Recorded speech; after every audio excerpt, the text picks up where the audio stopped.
Assalamualaikum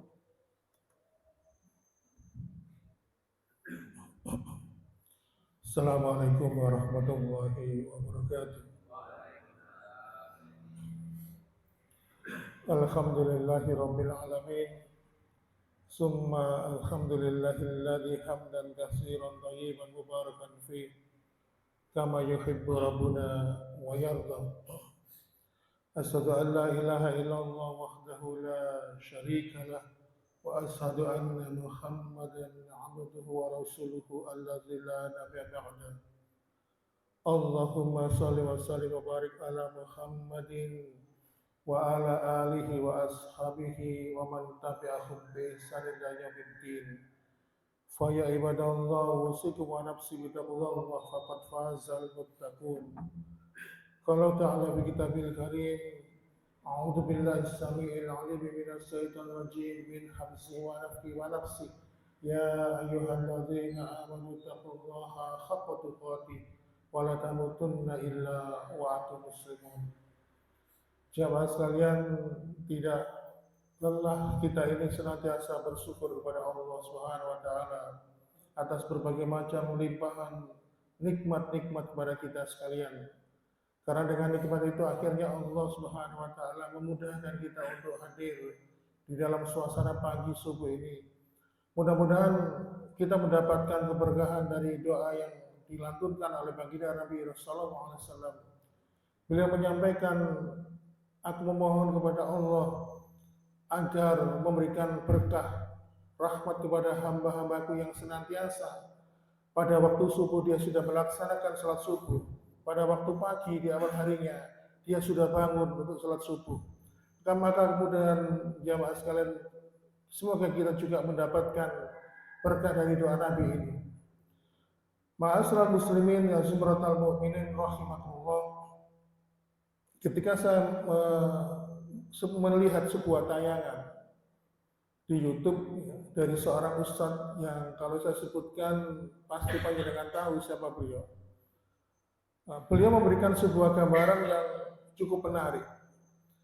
Beliau memberikan sebuah ilustrasi. Ada seorang nelayan, kebetulan rumah nelayan itu berdekatan dengan sungai yang cukup besar. Dan sungai itu dikenal banyak ikan di dalamnya, ikan air tawar. Ketika nelayan itu memancing di pinggir sungai itu, tiba-tiba ada seekor katak. Dia langsung masuk ke dalam sungai itu, dia menjeburkan dirinya dan memberitahukan temannya, di mana temannya adalah seorang ikan. Katak itu tadi mengatakan kepada temannya yang ikan tadi, "Wahai ikan, jangan engkau makan umpan yang diberikan oleh nelayan itu. Sesungguhnya umpan itu berbahaya untukmu. Itu adalah kail yang dikasih cacing. Padahal itu menarik hatimu. Engkau ingin memakannya, tapi kamu jangan sampai tertipu. Sesungguhnya itu sangat berbahaya untuk dirimu." Dan ternyata si ikan ini ketika diberitahukan oleh katak tadi, dia tidak mengindahkan peringatan itu. Dia tidak percaya, karena apa? Ketika melihat umpan yang diberikan oleh nelayan tadi, umpan itu tampak menggoda, pasti ini nikmat, karena adalah cacing. Nah, jamaah sekalian, akhirnya apa? Ternyata ikan pun tidak mengindahkan, tidak memperhatikan, tidak nuruti peringatan dari temannya yang katak tadi. Akhirnya disantaplah umpan yang berupa mata kail tadi yang sudah diberikan berupa cacing tadi. Akhirnya ketika dimakan, mata kail itu nyangkut di mulutnya sehingga dia pun kaget. Akhirnya apa? Dia ditarik ke atas oleh nelayan, kemudian oleh nelayan dia pun akhirnya dijadikan santapan baginya. Kemudian ternyata di sini si ikan itu pun akhirnya menyesal. Oh, ternyata temanku katak ini baik padaku.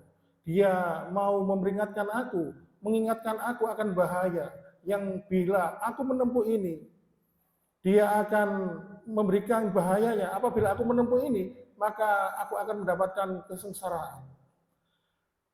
Ini ma'asyiral muslimin, nelayan itu adalah bisa diibaratkan sebagai dunia ini.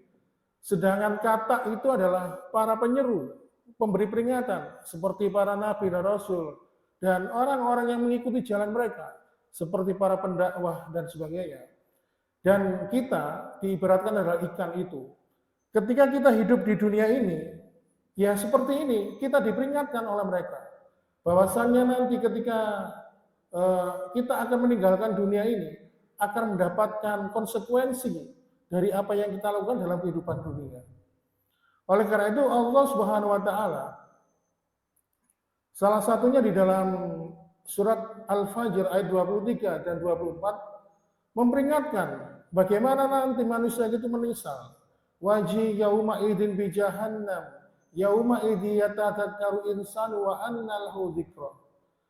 Dan ketika mereka ditampakkan neraka jahanam, lalu mereka mengatakan, oh seandainya kami dalam kehidupan dulu, dalam kehidupan dunia dulu, kami ini senantiasa mengindahkan peringatan para nabi dan rasul agar senantiasa untuk bertakwa dan beriman kepada Allah Subhanahu wa taala. Oleh karena itu, ma'asyiral muslimin wa zumratal mu'minin rahimakumullah, peringatan ini ditujukan kepada setiap manusia, dan manusia yang di dalam hatinya telah diberikan hidayah dan petunjuk oleh Allah, maka niscaya dia akan mengindahkan peringatan itu. Oleh karena itu, dalam sebuah kesempatan, ketika Rasulullah SAW ini berkumpul dengan para sahabat bermajelis, beliau menyampaikan perumpamaan beliau dengan kehidupan dunia ini. Karena dunia ini adalah sesuatu yang menipu, yang kadang-kadang sesuatu yang nikmat bagi anggapan manusia, tapi sesungguhnya itu mampu menjerumuskannya dalam kubangan kesesatan dan kubangan kesengsaraan yang tiada tara di akhirat nanti. Rasulullah SAW dalam hadis Bukhari menyampaikan sebuah permisalan. Masali wa masalu ummati kama sali rajulin alqada naro. Faj'alal hasanatiku ana fi wa ana akhudu bihajuzikum walakinnakum tafalatina anni. Permisalanku, kata Rasulullah, seperti aku dan dunia ini, seperti seseorang yang menyalakan api di malam hari.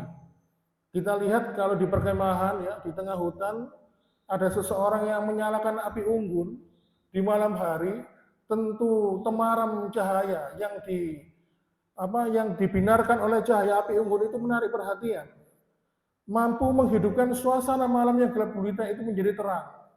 Lalu Rasulullah melanjutkan wa'na hasuratiku anafi, dan ternyata api itu yang dibakar oleh manusia, api unggun itu menarik perhatian laron-laron kecil itu, binatang-binatang kecil itu. Seperti juga manusia, ketika dunia itu ditampakkan baik di mata mereka, maka dunia itu menarik perhatian bagi mereka atau bagi kita. Lalu Rasulullah menyampaikan wa'na akhudhu bi'ajuzikum, aku berusaha erat, memegang erat ikat pinggang kalian, agar kalian jangan jatuh ke dalam api itu. Lalu Rasulullah mengatakan, walakinnakum tafalatuna anni, tetapi kalian malah lepas dari genggaman tanganku. Inilah ma'asyiral muslimin wa zumratal mu'minin rahimakumullah, bahwasanya dunia itu menarik, dunia itu sesuatu yang menggoda. Memang dijadikan oleh Allah sebagai tempat ujian. Dan manusia yang tidak tahan uji, ya, sudah berusaha diikat oleh Rasulullah, dipegang erat ikat pinggangnya, tetapi mereka malah lepas menuju kepada kehidupan dunia yang fana ini. Oleh karena itu, ma'asyiral muslimin, Allah sampai memberikan sebuah gambaran di dalam hadis yang disampaikan oleh lisan Rasulullah SAW, dan ini diriwayatkan oleh Imam Tirmidzi. Derajat hadis ini adalah hasan. Inna dunya mal'unun ma fiha illa dzikrullah wa ma walah wa aliman wa muta'aliman. Dalam riwayat yang lain au muta'aliman. Sesungguhnya Allah ini melaknat dunia wa ma fiha, dan seluruh apa yang ada di dalam dunia itu kecuali 4 golongan manusia. Yang pertama adalah illa dzikrullah, yaitu orang-orang yang senantiasa membiasakan dirinya ingat kepada Allah Subhanahu wa taala. Wa aliman, yaitu orang-orang yang senantiasa berbuat amal soleh.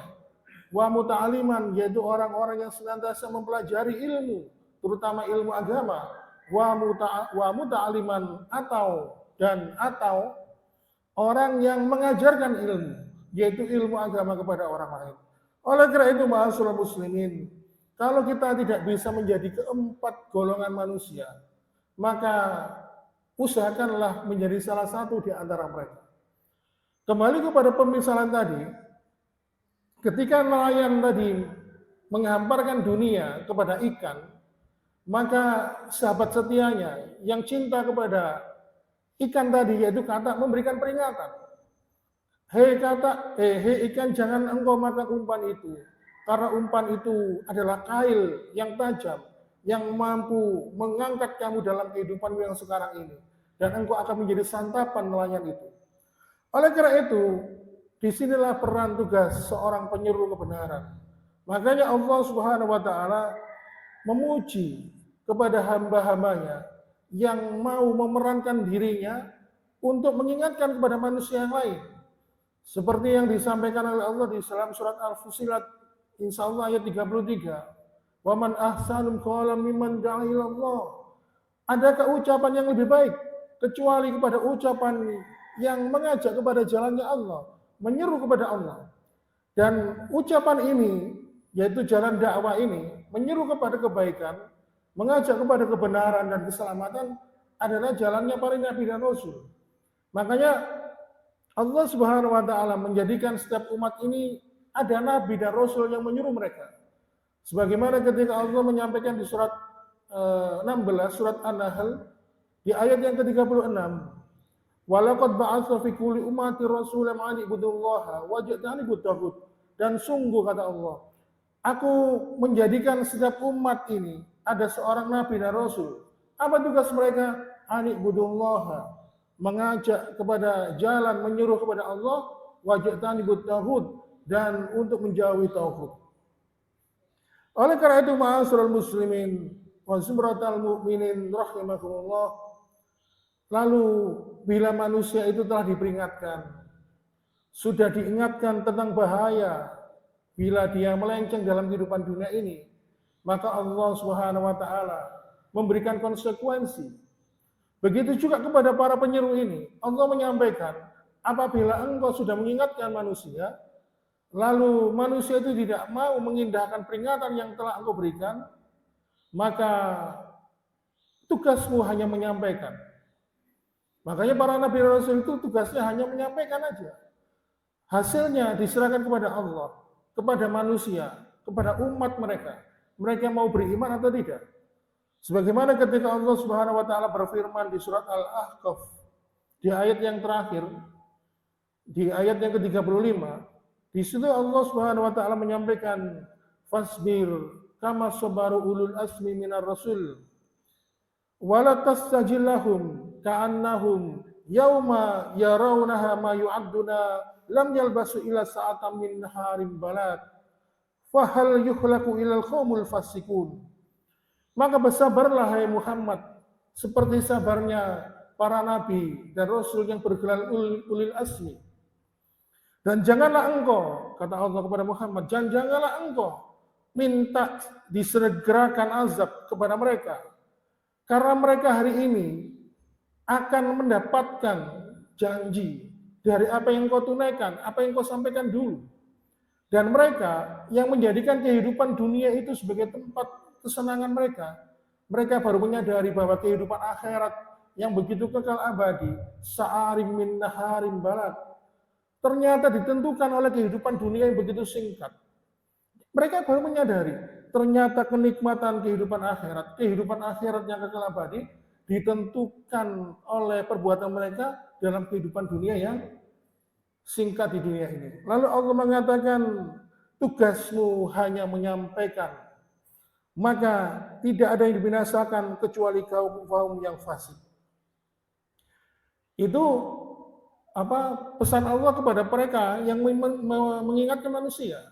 Lalu kepada orang-orang yang sudah diingatkan, ya, sudah diberikan peringatan, tetapi mereka tidak mau mengikuti atau mengindahkan peringatan itu, maka di dalam surat An-Nisa, ya, misalnya di surat An-Nisa 56, tentunya juga di ayat-ayat yang lain, Tetapi saya ingin menyampaikan di surat An-Nisa ayat 56, innal ladzina kafaru bi ayatina sawfa nuslihim nar kullama najjat juluduhum badalnahum juludan ghayraha liyadzuqul azab. Innal ladzina kafaru, bagi orang-orang yang dulu mengingkari peringatan kami, kata Allah, sawfa nuslihim nar, maka akan kami masukkan mereka ke dalam neraka. Kullama najjat juluduhum badalnahum juludan ghayraha liyadzuqul azab, dan kami bakar mereka, kulit mereka sampai hangus, lalu kami kembalikan seperti sedia kala kulit itu yang terbakar itu, lalu kami bakar lagi, liyadzuqul azab, agar mereka senantiasa merasakan siksaan azab kami. Inilah ma'asyiral muslimin wa zumratal mu'minin rahimakumullah, bahwasannya kehidupan dunia itu adalah kehidupan yang singkat, maka kita bersyukur menjadi hamba-hamba yang senantiasa dipilih oleh Allah Subhanahu wa taala sebagai hamba-hamba yang diberikan hidayah dan petunjuk. Dimudahkan hati kita ini untuk berlapang hati, menerima nasihat, menerima kebenaran dari orang-orang lain.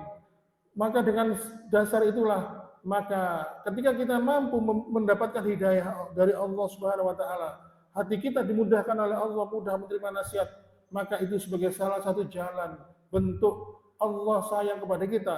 Kita diberikan sebagai hamba-hamba yang dipilih untuk mendapatkan keselamatan dalam kehidupan dunia ini, terlebih dalam keselamatan dalam menempuh kehidupan akhirat yang kekal abadi di sisi Allah Subhanahu wa taala. Demikian yang singkat pada kesempatan pagi ini yang mungkin dapat kami sampaikan. Mohon maaf bila ada kekurangan. Wassalamualaikum warahmatullahi wabarakatuh.